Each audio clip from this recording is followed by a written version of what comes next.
Well, Nigel, obviously Rob went off injured on Saturday. What Yeah. are you able to tell us about his injury? He's ruptured his ACL, so that's his season done. Yeah. Your worst fears confirmed. We knew it was bad on Saturday, and now, like Eamon back in May, that the long recovery to fitness starts for him. Yeah, he's going to have to wait a couple of weeks before we can have surgery. That's a normal procedure these days. So let it settle down, and then it's a blow for him and for us, but we'll deal with it. Yeah. It does, and we talked about maybe Thomas waiting in the wings. Mm-hmm. Is he going to get an opportunity? Do you think, is he ready for an opportunity, having played a good 70-75 minutes on Saturday? Well, yeah. I mean, I think he took his chance well when he went on. He was he played pretty well, and Tom now gets an opportunity to play in the team and earn a new contract. And I appreciate injuries are part and parcel of football, but it does leave you light, doesn't it? You can't really afford any more injuries in that central defensive area. Yeah, but we may get them, so we'll just have to deal with the situation as it comes along. We tried to get another centre back in the window, but couldn't do it. So we've got other options there. Pringy's played there. George, who's played very well when he's played there as well. Andy King's an option too, but clearly, we don't have too many cards to play. And you mentioned Thomas playing for a contract. Is it as black and white as that? Has he got to convince you that he's worthy of a contract? And does he want to earn a new contract at Bristol City as well? Well, that's a question you'd have to ask him, but I think yes is the answer to that. Yeah, Thomas knows exactly what the situation is. He's played very little football for a year, so it's in our interest to make sure that he's able to play regularly again, and that's just the way it is. I'm afraid there's no shortcuts. I'm afraid that's the way it is, and I'm glad we've got him. He's a good player. He's good around the place too. So let's see what the next few weeks brings. And in terms of other players who've been unavailable, Kane played for the under-23s in the week. Is he nearing a return to being in contention for a matchday squad place? He's got a bit of work to do still. So he's been out for a while now. So we're not going to force him back in. We're not going to rush him. But if he maintains the sort of levels that he's been working of late, then he's got a chance of getting himself back in. Yeah. And in any other business, any other injuries to report from the weekend, or is everyone else okay? No, we're fine. Okay. We're okay. So it's we're still operating with a small squad, and we know it's always going to be with the number of games that come up. We could pick suspensions up, we could get injuries, but that's the nature of it. I don't worry too much about stuff like that. Well, no, if I can turn it into a positive, Tommy's been unavailable, so Sam's got an opportunity, he's taken it. Does that inspire other players to think, well, if I get a first-team opportunity, show you what I can do? I would hope so. I think there's enough positive stories this season so far. Players coming through the academy, breaking into the first team and getting chances. So, we've had a number of them training with us this morning, and they've done very well. So. There may be further chances this season for players. Who knows? On your flight home from Sunderland, hopefully there wasn't too much turbulence. How did you reflect on a deserved point? And dare I ask, does it feel like you're starting to turn a corner at the moment? This unbeaten run's quite impressive now. Well, it is, but I mean, we needed to have an upturn in how people feel more than anything. Since the World Cup, really, our fortunes have been quite positive. Really, we've only lost 2 games since we come back from the World Cup, and even before the end of before the World Cup started, we had some really positive performances. So, I tend to look at it more from a rounded perspective of what we're trying to achieve, and I think since the window's closed and we've been able to move players on as well as bring some fresh faces in, I think the atmosphere is more positive, and we've been a side that's difficult to beat as well as playing some good football too. So those are the types of progressions that I think are really important for us.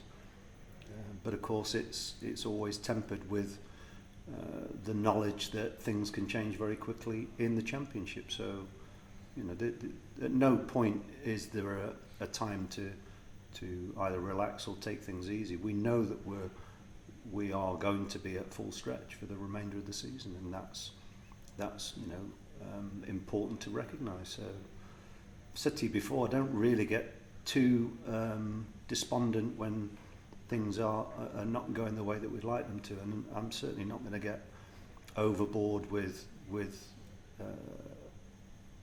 the fact that we've had a positive sort of upturn of yes, some results, and also I think the atmosphere within the club is more positive too. But that takes an awful lot of hard work to get to those types of positions. So it's a never-ending process. You know, you don't ever stop the intention of trying to improve, and whether that be how we play or improve individuals, but more importantly improve how the team functions. And I think there have been some real positives this year in terms of our ability to stay in games that in the past I think we would have lost. So yeah, the players take an awful lot of credit for that, and there's a lot of people behind the scenes as well who work exceptionally hard to try and achieve those types of goals.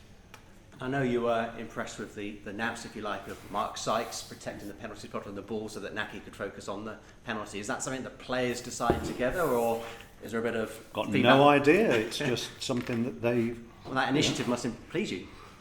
Very, very much so, yeah. It's great. I don't think you can teach those types of things. It's sort of... There is a chemistry that we have within the group of players, but which is very positive. And I think that's something that we need to not just recognise, but also applaud that as well. And it's something that, again, it doesn't just happen overnight. It happens because the group is certainly a lot tighter now. And yeah, I think, you know, there are plenty of good things that are happening, but we've still got lots of work to do. And of course, we've got to finish the season as strongly as possible, because we don't want to start getting involved in and looking below us again. But that's always going to be the case in a league like this. You've got to stay really focused on the job in hand, and looking at the game at the weekend, they'll be tough opponents for us. Yeah, I saw the highlights of their game against Preston, and I think just 2 defeats in 12. They seem to have stabilised off the pitch and on it. What will they provide you as a test on Saturday, Hull City? They will commit a lot of players forward. They've got a really good goal scorer. So in Oscar, he's a player who is he certainly knows the areas to get into. He's normally in the middle of the goal, and he's normally there to convert chances. So he's a player that we have to be wary of. But yeah, they'll be organised. They'll be very organised. Well, thank you. Thank you. How's Rob doing in himself? Because it's quite a crushing injury to have. Yeah, he's typical Rob, very measured and dealing with it as well as I suppose anybody can. But I think one of the difficulties for players who are regular performers is to, I suppose, get the head round the what it feels like to be out for a long time. So, you know, we've got to give him a bit of time to come to terms with that. But he knows he's in a good place in terms of the support that he'll get here, and the medical care that he'll get will be exceptional. So we don't worry on those sorts of issues. And I think the players know themselves that they're in a good environment to get the best outcome when they're recovering from any sort of injury. So I think that's a positive, but of course it's a huge disappointment for him and for us, because the defenders have been playing particularly well. He and Zach have really got established a good partnership. Life, I'm afraid. Happens. Well, actually, I'll ask this question first, but Cal Naismith, is he any closer to a return? If he's not back before when the international break starts, he'll certainly be back afterwards. So that'll be the time frame. Tommy's a bit closer, so he's making good progress. He's back out in the grass with us, doing a certain amount with his first team colleagues, and then individual stuff as well. So he's making good progress too. Based on that, with Cal not coming back, and on the assumption that Cam will remain at left back at least for the weekend, you haven't got the left right dynamic that you had with Rob. Yeah. I mean, does that alter anything in terms and I suppose sometimes playing out it becomes a little bit more.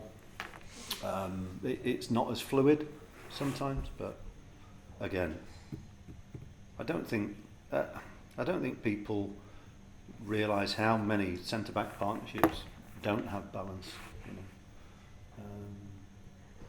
and so it doesn't really worry me too much. I think we've got a performer in Thomas who is experienced at this level, so he needs to draw on all his knowledge and experience to continue in the same vein as he did at the weekend. So, and like I say, he knows he's in a situation where he's wanted the opportunity to play, and so it's come about through somebody else's misfortune. But that's normally the nature of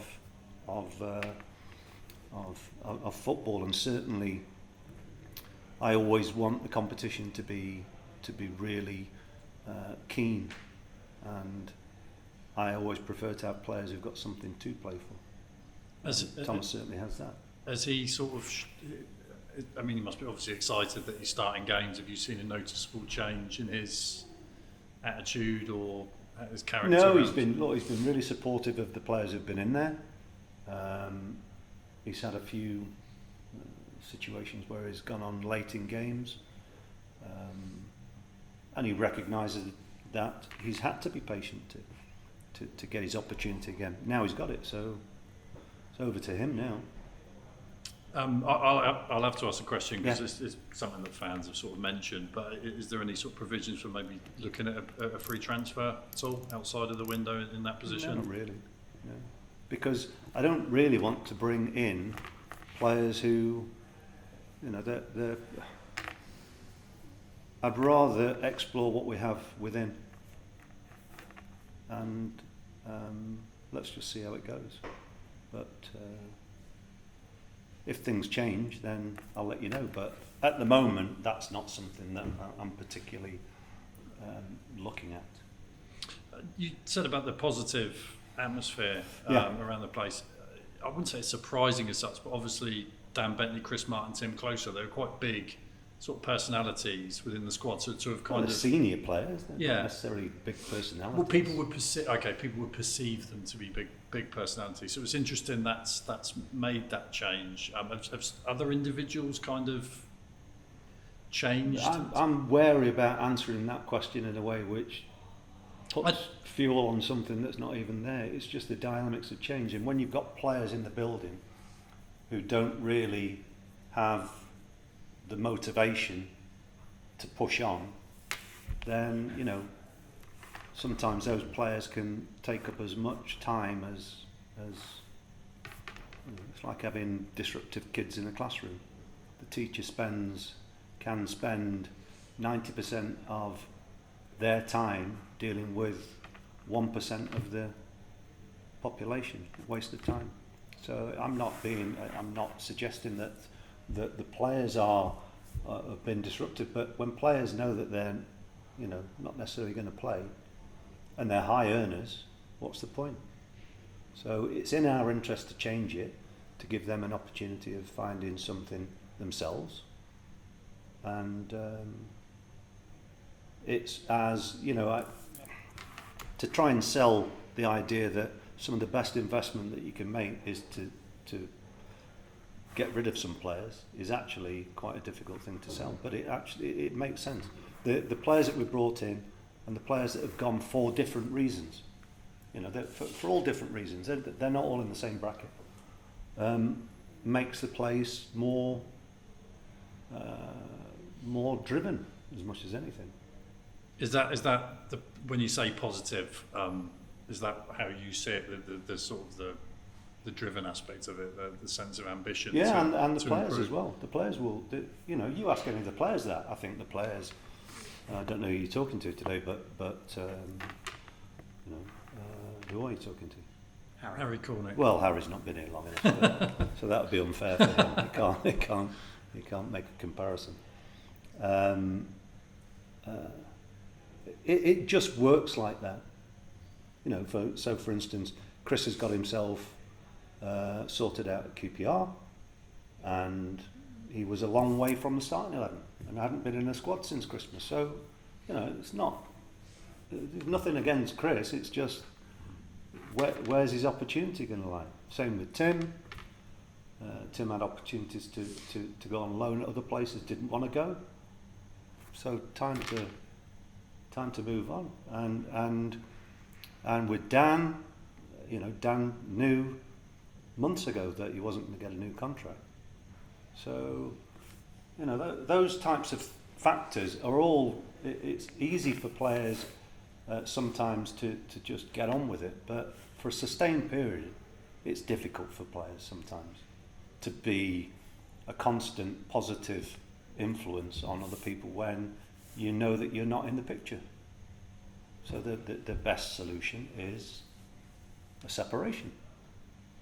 You said about the importance of finishing the season strongly. You haven't mentioned how strongly and where you'd like to be in the table.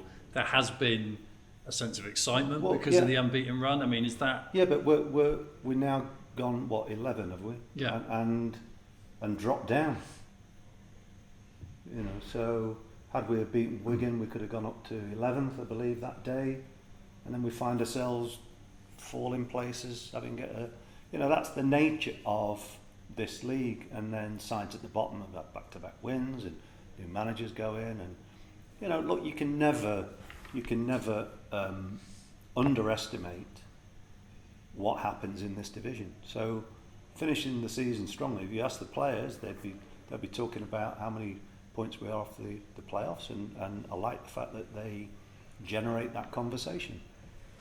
My job is to try and manage expectations internally and externally. Do I think we can do that? Yeah, I do. But I also know that this division is ruthless and relentless, and we've already talked about being a little bit thin on the ground, and it's keeping your best players available. So why make statements that are there to be thrown at you if you don't? Anything's achievable, actually. But the hard work that goes into keeping the squad fit needs to continue, and you need a bit of luck too. So Rob's injury at the weekend was so innocuous in many ways, but yeah, that's how things can occur in games, and it's just an unfortunate event which has a lasting impact for the rest of the season for us. Just finally, we mentioned about speaking to Harry after. Yeah. You've used him in a central position. You used Anis in a sort of almost a withdrawn, strikery type. He's a wide striker. Yeah, but instead of having, because for example, last season Chris was very much a 9, if you like. The team seems to be evolving into something a bit different in terms of what you're doing in the final third, or am I overthinking this? No, you're not overthinking it. It's an observation which lends itself to the question, and I've said it loads of times before, the team plays to the strengths of the players. So there's no point trying to replace Antoine Semenyo with an Antoine Semenyo.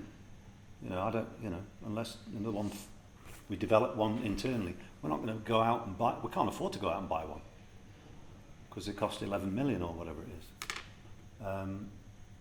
So what we've tried to do is recruit players again who fit the profile, and that is like to work hard, have some pace about them, and have got the ambition and drive to be successful. Outside of that, doesn't matter whether they're 6'3", 5'10", I'm not bothered. As long as they fit the profile of what we want, and that is we need players with energy, players who bring something different. I don't think we're going to be signing too many older, slow players. Let's put it like that. Our side is very much about energy and hopefully athleticism, and pace and power is important. But you can't always. You have to see what's in the market and what we can afford. So it's how teams evolve are based on what you need at any given time. If you're in a relegation scrap like Wigan have organised themselves, have got some good players, and very openly have said we're going to play percentage football. And I've got 4 results on the spin by not being particularly nice to watch, but being effective. So it's horses for courses, so to speak. Thanks, Nigel. It's okay.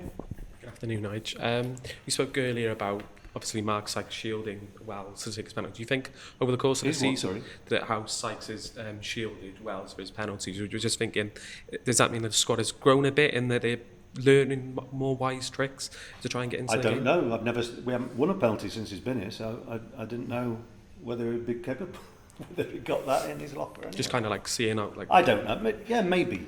But I don't. What's the point of me making a statement like that? Because next time we play, we might do something that's not quite so streetwise. So I think the players collectively are stronger, is what I would say. And they have we've developed an identity which the players not only own themselves, they've developed themselves. And I think that's the key to it. That I can't remember too many games where, even when the results haven't gone well, people don't understand what we're trying to do. Even on some days where the fans have been disgruntled, I don't think they've seen dishonest or hard-working performances. I think they've seen that for a while now, and that's one of the big things which takes time to change, and the only way that you can change that is by change. You give people an opportunity. If they don't take the opportunity, you have to change them. And we've not been in a situation and circumstances where we can necessarily change at the rate that we want to, for different reasons. Players on long contracts or on expensive contracts. It's difficult to move players sometimes. And obviously, it's a big night tonight at Ashton Gate. In England, internationals being held here. It's going to be a big week. Is Ashton Gate the place to be for big events? Because obviously, you're a big support of the women's team as well. Yeah, but I hope the pitch is all right. But it will be. It's the thing about it is it's the home to ourselves and the Bears. The women play most of their games here. And some games at Ashton Gate, and obviously we've got internationals today, a double header, which I think is really a positive thing for us, and hopefully there'll be a good attendance for both games. But I'm sure it'll be a big turnout for the England-Belgium game. So, look, it's the club and Ashton Gate deal pretty well with the volume of events on there, and what we always try and do is make sure that the pitch is as good as it can be. And certainly over the last few weeks we've played on some pitches which have not been as good as you get used to these days, but ours is still really in a positive and very good condition, to say how much traffic it gets. So it's I think it's good for the city.